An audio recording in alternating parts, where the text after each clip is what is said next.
Hi everyone, welcome back to day 3 of poetry. Before we actually get into today's lesson, I have something I wanted to share with you. You guys truly are the best. We have loved getting your ideas. We've loved getting yesterday's first poems from you. You guys are amazing. You are such amazing poets. We wanted to make sure that you knew that.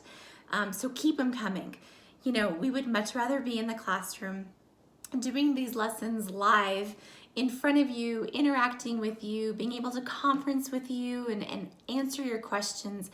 And we're really sad that we can't do that, but we are trying our best to make sure that you get what you need. And we can tell that you're doing the exact same thing. You are trying your best and we applaud you. And we want to make sure that you know we really, really appreciate you. So keep up the good work, you guys. All right, today's focus is on small poems. And small poems are really fun to write. It's almost a little less pressure to write a small poem just because there's less words to write. But since these poems are so small, every word counts. Every word is so important. So today when we go and often write our poems, we have to be very, very careful that we are thinking about the words that we want to use in our poem. We want to use words that make an impact, that make a statement, that are powerful for our audience or whoever is going to be reading our poems. So even though they're small, they're fun to write. There is going to be some effort involved in thinking about the words that you choose to use. All right, so let's get started with our first poems. Here's our first poem for the day. It's called My Pencil by Alex. My pencil starts big, then I sharpen it. It gets smaller, smaller, smaller, smaller, gone. Now let's take a look at the final draft version of this poem. And remember, as I'm reading this, I want you to look at it through the lens of a writer. What do you notice this author has done really well? What do you like? What stands out to you? My pencil. My pencil starts big, then I sharpen. It gets smaller, smaller, smaller, smaller, gone. Here's what I want you to do. Pause the video now, and if you have a thinking partner nearby, chat with them about the things that you noticed. And even if you don't have a thinking partner right near you, that's okay. Pause the video and think to yourself about the things that you notice. All right, so even though I don't see any wow words, I still think that this author has done a really great job. The thing that stands out to me is the way that this poem is organized on the page and the way that they play around with these words right here. That is so cool. It really does mimic his topic, this pencil getting smaller and smaller and smaller. I mean, we know these pencils, right?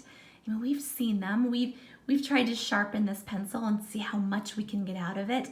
You know, by the way, these types of pencils are your teacher's favorite kinds of pencils. Okay, so I love how they play with the words on the page. I think that is so cool. I mean, think about, could you do something similar with another topic? What else gets smaller and smaller and smaller as time progresses? I'm thinking about something that I enjoy a lot during the summertime that I just can't seem to finish before it melts. Do you know what I'm talking about? And then I also think about, you know, what if you did the opposite? And what if you thought about something that gets bigger and bigger and bigger? So some good inspiration here for what you guys are going to work on. The other thing that I noticed about this author's work is the use of white space on the page. I mean, yeah, I know that these are small poems, so they're not going to take up a whole lot of space, but they definitely use line breaks here everywhere. So that's really, really cool, and they did a really good job with that. And they probably thought a lot about how they wanted their poem to look when they wrote it. Remember, this is the final draft version. Yours might not look like that. That's okay. Here's our second poem. It's called Instruments by Greg. Soft or loud, nice and clear, just like a bird chirping in the air. Here's Greg's final version. Instruments, soft or loud, nice and clear, just like a bird chirping in the air. Go ahead and pause the video and talk about the things that you notice in this poem. I think this poem is a great example of specific word choice, that thing that we talked about at the beginning, purposeful words. Look at this, all these adjectives, soft, loud, nice, clear. Greg did a really great job of choosing words that best described his instrument. I love that. So today, really think about those types of words for whatever you choose to write about. The other thing that I love that Greg did is that he has this part here, just like a bird chirping in the air. You guys, what type of language is that? It's a simile, right? He's using the word like to compare his instrument to a bird. I love that. So another good reminder about word choice and how powerful our words are. So be careful today. Think about, could you add a simile? Could you add a metaphor? Could you choose something and then think about how you could compare it to something else using the words like or as? Okay, so today's focus again is on small poems. And today we noticed pencil and instruments. And as we looked at both of those poems, besides them being small, we noticed how important word choice is when you're writing small poems. So today, when you go out to try this strategy on your own, keep in mind that you want to pay extra special attention to the types of words that you're using in your poems today. Really give some extra thought to what specific words you can use to describe whatever you're writing about. This is a great time for adjectives and vivid verbs, and just like we saw in instruments, even though the poems are small, you can still get things in like figurative language. So today's a great time to try out some similes or some metaphors or some personification or anything else that you can think of. Couple reminders, you are more than welcome to go back to your ideas list to grab an idea from there that you think might be great for your small poem, or if you want to take inspiration from the poems that we looked at today, you can definitely do that.